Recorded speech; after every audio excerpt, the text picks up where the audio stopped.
قسم کھائی کہ اگر میں جیسی عبادت کر رہا ہوں ایسی عبادت کوئی اور نہ کر رہا ہو تو پھر تجھے 3 طلاقیں۔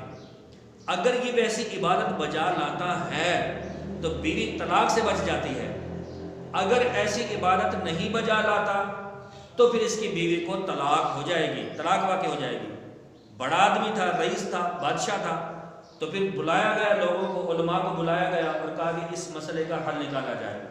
تو انہوں نے کہا ایسے کیسے ہو سکتا ہے؟ اگر ہم نماز کی بات کریں تو کوئی نہ کوئی کہیں نہ کہیں کسی نہ کسی طریقے سے نماز پڑھ رہا ہوگا، اور اگر ہم روزے کی بات کریں تو وہ بھی کہیں نہ کہیں کسی نہ کسی نے روزہ رکھا ہوا ہوگا۔ یہ کیسے ہو سکتا ہے کہ جو عبادت یہ کرے ویسی عبادت کوئی اور نہ کر رہا ہو؟ ایسا ممکن نہیں ہے۔ صدقہ و خیرات کی بات کریں تو کہیں نہ کہیں کوئی نہ کوئی اپنی کنڈیشن، اپنی حالت اور اپنی حیثیت کے مطابق صدقہ کر رہا ہوگا۔ اگر ہم زکوٰۃ کی بات کریں تو کوئی نہ کوئی کہیں نہ کہیں زکوٰۃ نکال رہا ہوگا۔ تو یہ ممکن ہی نہیں۔ تو جب حسین غوث اعظم رضی اللہ تعالیٰ کو پتہ چلا اور یہ مسئلہ ان کی طرف گیا تو پھر وہ کہتے ہیں نا کہ قسم ہے کہ مشکل کو مشکل نہ پایا، کہا ہم نے جس وقت یا غوث اعظم۔ جب غوث پاک کی باری آئی تو انہوں نے فرمایا کہ یہ ممکن ہے۔ کیا فرمایا؟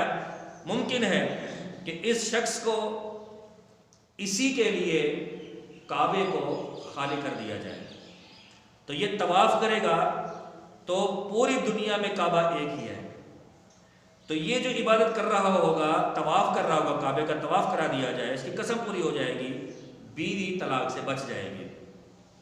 تو مسئلہ یہی تھا کہ بیوی کو ایسے بچایا جائے، تو بیوی کو بچایا حضور سید غوث اعظم رضی اللہ تعالیٰ عنہ نے کہ جب کعبے کو خالی کر دیا جائے گا اور یہ وہاں پر طواف کرے گا کہ ایسی عبادت پھر پوری دنیا میں کہیں اور نہیں ہو رہی ہو۔